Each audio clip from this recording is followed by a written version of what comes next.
പഴമയിലോട്ട് ഇച്ചിരി കഴിയുമ്പോൾ തിരിച്ചു വരും. പ്രശ്നങ്ങൾ കൂടുമ്പോൾ ഞങ്ങൾ പണ്ട് കൂട്ടുകാരെല്ലാം ഊട്ടി പോയി കോളേജിൽ നിന്ന് പോയിട്ട് അവിടെ ചെന്ന് കഴിഞ്ഞപ്പോൾ എല്ലാവർക്കും വയറിളക്കം വന്നു ഭക്ഷണം കഴിച്ചിട്ട്. അപ്പോൾ തിരിച്ചു വരുന്ന വഴി വീട്ടിൽ ചെന്ന് ഇച്ചിരി മാങ്ങാച്ചാറും കഞ്ഞിയും കുടിച്ചാൽ മതി എന്ന് പറഞ്ഞ് ഈ ഒരു മാനസികാവസ്ഥ ഉള്ളതും കൂടെ കൊണ്ടാണ് കുറച്ചെങ്കിലും നമ്മളിങ്ങനെ ഒക്കെ നിൽക്കുന്നത്. നമുക്ക് പറ്റാതൊക്കെ മടുക്കില്ല. അപ്പം നാളെ എന്ത് ബ്രേക്ക്ഫാസ്റ്റിന് ഒരു ക്യാപ്സ്യൂൾ വന്നാലും നമ്മുടെ പുട്ടും കടലയും നമ്മുടെ ഇടിയപ്പത്തിനും ദോശയ്ക്കും ഒക്കെ ഒരു മനസ്സുകൊണ്ട് നമുക്കൊരു എവിടെ ഒരു കണക്ഷൻ ഉള്ളത് കൊണ്ട് അത് വരും. അപ്പം ഇതൊക്കെ ചൂസ് ചെയ്ത് കഴിക്കേണ്ട ഒരു സമയം. പിന്നെ ഭക്ഷണത്തിൻ്റെ സമയവും എണ്ണവും ഒക്കെ ഒന്ന് കുറച്ച് ഒന്ന് പഠിച്ച് നിങ്ങൾ എന്തെല്ലാം പഠിക്കാൻ ഒരു ഐഫോൺ മേടിക്കാൻ പോകണമെങ്കിലോ ഒരു ആൻഡ്രോയിഡ് ഫോൺ മേടിക്കാൻ പോകണമെങ്കിലോ എല്ലാം നമ്മൾ എന്തെല്ലാം സെർച്ച് ചെയ്തിട്ടാണ്. ഫുഡിലും സെർച്ച് ചെയ്ത് നല്ലത് കണ്ടുപിടിച്ച് കഴിച്ച് മുന്നോട്ട് പോകാൻ നമ്മൾ ഒരുപാട് ഈ പറഞ്ഞ പോലെ കൊറിയൻ സ്കിൻ ടോണൊക്കെ മാം മുന്നേ പറഞ്ഞതിൽ ഞാൻ കേട്ടതാണ്.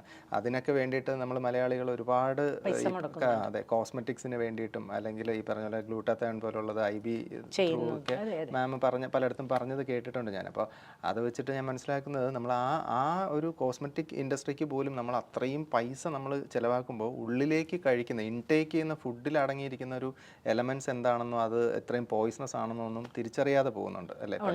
ഉണ്ട്. അതെന്നാന്ന് വെച്ചാൽ നമ്മളിപ്പോൾ ഇത്രയും ഹെയർ കളറിങ് ചെയ്യുന്നവർ നമ്മൾ ഉപയോഗിക്കുന്ന ഹെയർ ഡൈ ക്യാൻസറസ് ആണ്, ക്യാൻസർ വരുത്തും. അത് അറിഞ്ഞുകൊണ്ട് തന്നെ എല്ലാവരും ഉപയോഗിക്കുന്നത് എണ്ണ പലഹാരങ്ങൾ എന്ന് പറയുന്ന സാധനം. അപ്പോൾ അതിലും ഒരുപാട് ഫ്രീ റാഡിക്കൽസ് അത് ഈവൻ ചില കടകളിൽ ഫുഡ് സ്ട്രീറ്റ്സിലൊക്കെ നമ്മൾ ഈ പത്രം ന്യൂസ് പേപ്പറിൽ പൊതിഞ്ഞു കൊടുക്കുകയും അതിൽ ഓയിൽ അബ്സോർവ് ചെയ്യാനായിട്ട് അവർ ഒരുപാട് അത് പ്രസ് ചെയ്ത് ഓയിൽ അതിലേക്ക് അപ്പൊ അതിന്റെ കാർബണും ലഡും ഒക്കെ കൂടെ മിക്സ് ആയി അതും കഴിക്കും. അത് നമ്മുടെ അൽഫാമിനാണെങ്കിൽ അൽഫാം ഇങ്ങനെയുള്ള നമ്മുടെ ഈ സ്മോക്ഡ് ഫുഡിൽ 2 ടൈപ്പ് ഓഫ് കാർസിനോജൻസ് ആണ് വരുന്നത്. അതിനകത്ത് 2 കെമിക്കൽ രീതി, അതായത് നമുക്കൊരിക്കലും അങ്ങനെ ഈ ചുട്ട് അതിലെ ആ മറ്റേ കരിഞ്ഞിട്ടുള്ള അത് നമുക്ക് പറ്റില്ല. അത് കാർസിനോജൻ തന്നെയാണ്. എന്നാലും അൽഫാമിന് ഇടിയാണല്ലോ. അപ്പം ഞാൻ പറഞ്ഞ ഈ കഴിക്കുന്ന ഭക്ഷണത്തെക്കുറിച്ച് ബോധവൽക്കരിക്കുന്ന രീതിയിൽ സ്കൂൾ തലം തൊട്ട് കുഞ്ഞുങ്ങൾക്ക് കൊടുക്കണം. പിന്നെ കുഞ്ഞുങ്ങൾ ആരും ജനിച്ചു വന്നിടനെ ചിക്കൻ താ, മട്ടൻ താ, KFC താ, ലേസ് എന്ന് പറയുന്നില്ല. നമ്മൾ ഉണ്ടാക്കി കൊടുക്കുന്ന ശീലമാണ്. എല്ലാം മാതാപിതാക്കൾ ഉണ്ടാക്കുന്ന ശീലമാണ്. പണ്ടെങ്ങാനും എല്ലാം മേടിച്ചു തരാൻ പറഞ്ഞാൽ നമ്മൾ ഊട്ടിക്കും. വീട്ടിലുള്ളത് തിന്നാൽ മതി എന്ന് പറയും. മനസ്സിലായി? മുളക് പൊട്ടിച്ചെങ്കിൽ മുളക് പൊട്ടിച്ച്, ഇത്രയേ ഉള്ളൂ. പക്ഷെ ഇന്ന് അങ്ങനെയല്ല. വീട്ടിലൊരു സാധനം ഇഷ്ടമല്ല, ഇന്നെന്താ അമ്മ സാമ്പാർ, എന്നാൽ എനിക്ക് സ്വിഗ്ഗി ചെയ്തോ, ഓർഡർ ചെയ്തോ, അപ്പൊ തന്നെ ഫുഡ് വന്നു. അപ്പൊ ഈ പറഞ്ഞ ഓയിലി ഫുഡ്, പിന്നെ സ്കിൻ ഒരു എക്സ്ക്രീറ്ററി ഓർഗനാണ്. നിങ്ങൾ അതിൽ അപ്ലൈ ചെയ്യുന്ന എന്തും ബോഡി അബ്സോർബ് ചെയ്യും. അപ്പോൾ തമിഴ്നാടുകാർ ഇപ്പോഴും പച്ചമഞ്ഞളിൽ ജീവിക്കുകയാണ് സ്കിൻ കെയർ എന്ന് പറയുന്നതിൽ, ആര്യവേപ്പിലയിലും. ഞാൻ തമിഴ്നാട്ടിൽ ധാരാളമായി ട്രാവൽ ചെയ്യുന്ന ആളാണ്. എനിക്ക് ഇഷ്ടമുള്ളൊരു സ്റ്റേറ്റാണ് തമിഴ്നാട്. ആന്ധ്രയെക്കാളും എനിക്കിഷ്ടം തമിഴ്നാടാണ്, കർണാടകയെക്കാളും നിയർ ബൈ. പിന്നെ എനിക്ക് തോന്നുന്നത് എനിക്ക് കുറെ കൂടെ ഒത്തിരി അടുപ്പമുള്ളത് തമിഴ്നാട്ടുകാർ ഉണ്ട്. ലാംഗ്വേജ് ആണെങ്കിലും പിന്നെ എനിക്ക് അവിടെ ചെല്ലുമ്പോൾ അതിശയം തോന്നുന്നില്ല. Even A small farmer are very fluent in English. ഭയങ്കര അതിശയം തോന്നും എനിക്ക്. ഇവിടെ എഡ്യൂക്കേറ്റഡ് ആയിട്ടുള്ളവർ ഇങ്ങനെ പറയുമ്പോൾ അവിടെ ഒരു കുഞ്ഞു മാടക്കടയിൽ പോയ വരെ ഭംഗിയായിട്ട് ഇംഗ്ലീഷ് പറയും. അതെനിക്ക് ഞാനത് ഓർക്കും, അതെങ്ങനെയാണ് അത് കാര്യം വളരെ ഭംഗിയായിട്ട് ഇംഗ്ലീഷ് പറയും. ബാംഗ്ലൂരും കേരളം വിട്ടാൽ അതെ. അപ്പൊ പിന്നെ ഇവർക്കെല്ലാം ഒരു ഡൗൺ ടു എർത്ത് ഭാവമുണ്ട് കേട്ടോ. എല്ലാം തികഞ്ഞവരാണെന്ന് തോന്നുന്നവര് ഇല്ല. എൻ്റെ ഒരു ഫാർമർ, ഞാൻ പുള്ളിയെ പരിചയപ്പെടുന്നത് ഒരു ഓർഗാനിക് ഷോപ്പിൽ വെച്ചിട്ടാണ്. അപ്പം ഞാൻ പുള്ളിയോട് ഇങ്ങനെ ചോദിച്ചു, എനിക്കൊന്ന് ഫാം കാണാൻ പറ്റുമോ എന്ന് ചോദിച്ചു. അന്നേരം പറഞ്ഞു ഓക്കെ മാം, വീട്ടിലോട്ട് വരാൻ പറ്റും. അപ്പം ഞാൻ ഗൂഗിളിട്ട് പോവാ. അപ്പം ഫാമിൻ്റെ പേരുണ്ട്, വീട് ഒന്നും എനിക്കറിയില്ല. അപ്പോൾ ഓരോ പശുവിനെ കെട്ടിയ വീട് പട്ടിയൊക്കെ കാണുമ്പോൾ ഇതായിരിക്കും എന്നൊക്കെ പറഞ്ഞ് ഇങ്ങനെ തപ്പി പോകുമ്പം വമ്പനൊരു വീട്, ഭയങ്കര ഈ രജനീകാന്ത് സിനിമയിലൊക്കെ രജനീകാന്ത് ഇറങ്ങി വരുന്ന പോലെ ഗ്ലാസ് ഒക്കെ ഇട്ടൊരു അടിപൊളി വീട്. ചെന്ന് കഴിഞ്ഞപ്പോഴത്തേക്ക് വാങ്ങുമ്മ. അപ്പം അവരുടെ അമ്മ 80s MSc ഫിസിക്സും കഴിഞ്ഞ് PhD എടുത്തവരാ. അച്ഛൻ ലയോള കോളേജല്ലേ, മിക്സഡ് അല്ലേ, ലയോളയിൽ പഠിച്ച ആളാണ്, MA എക്കണോമിക്സ്. ഇത്രയും എഡ്യൂക്കേറ്റഡ് ആയിട്ടുള്ളവർ നേരം വെളുത്ത് 8 മണി തൊട്ട് അവിടുത്തെ പിന്നെ തക്കാളിയുടെ ഇത് പറിക്കുകയും മുളക് നോക്കുകയും പച്ചക്കറി സോർട്ടിങ് ആണ് അവരുടെ പണി. അവരുടെ ബന്ധുക്കളാണ് അടയാർ, ആനന്ദഭവനൊക്കെ. മനസ്സിലായി? ഇത്രയും rich family, down to earth.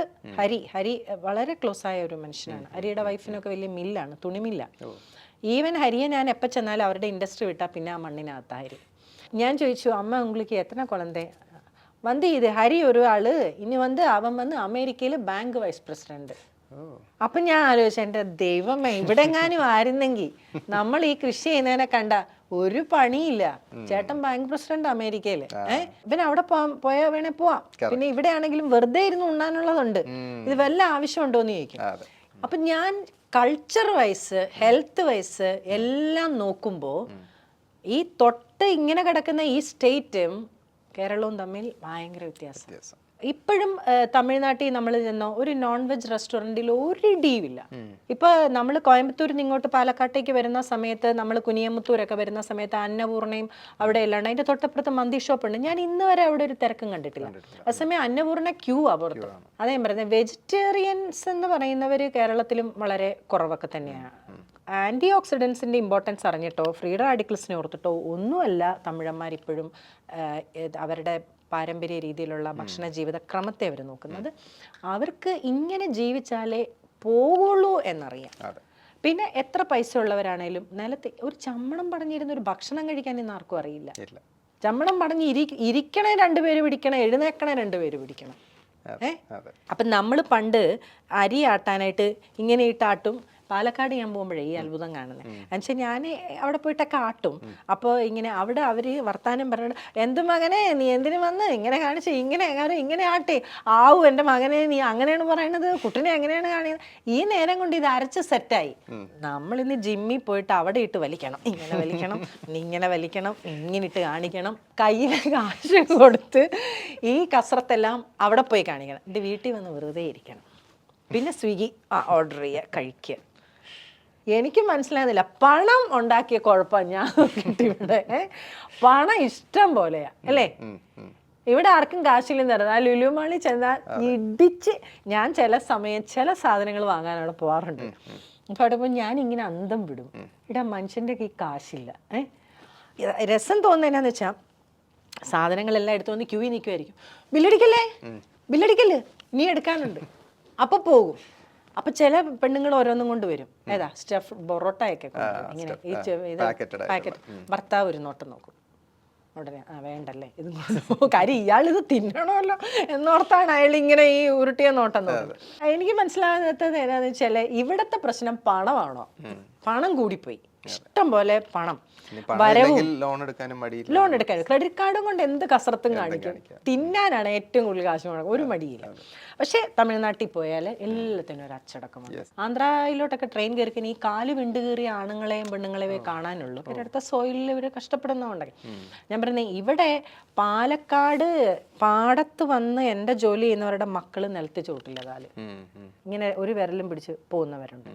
അപ്പം എനിക്ക് മനസ്സിലായത് നമ്മുടെ ഒരു സംസ്കാരവും നഷ്ടപ്പെടുന്നു, നമ്മുടെ ആരോഗ്യം നഷ്ടപ്പെടുന്നു, എല്ലാം നഷ്ടപ്പെടുന്നു. പക്ഷെ അടുത്ത സ്റ്റേറ്റുകളിലൊന്നും ഈ വലിയ മാറ്റങ്ങൾ ഞാൻ കാണുന്നില്ല. എൻ്റെ ദൃഷ്ടിയിൽ കാണാത്തതാണോന്നും എനിക്കറിയില്ല, ഞാൻ കാണാറില്ല. ഈവൻ എല്ലാം കൊണ്ടും കേട്ടോ, ഡ്രസ് വൈസ് ആണെങ്കിലും എല്ലാം മാറ്റങ്ങൾ ഈ പാലക്കാട് അതിർത്തി വിട്ടാൽ ഞാൻ അങ്ങനെ കാണുന്നില്ല. പിന്നെ അവരാണെങ്കിലും വില്ലിങ് ടു വർക്ക് എന്നുവെച്ചാൽ അവർക്കിങ്ങനെ ഒരു നമ്മൾ ചിലപ്പോൾ ഒരു 10 ബണ്ടിൽ മുരിങ്ങയില വിൽക്കാനൊരു സ്ത്രീ ഇരിക്കുന്ന കണ്ടാൽ അവരോട് പോയിട്ട് 10 രൂപ കൊടുത്ത് ഒരു ബണ്ടിൽ മുരിങ്ങയില മേടിച്ചിട്ട് നമ്മൾ വീട്ടിൽ കൊണ്ടുവരുമ്പോൾ പാവം ഇനിയിപ്പോൾ 10 രൂപ അല്ലേ, നമ്മുടെ 10 രൂപ കിട്ടിയിട്ടായിരിക്കും ഇന്നത്തെ.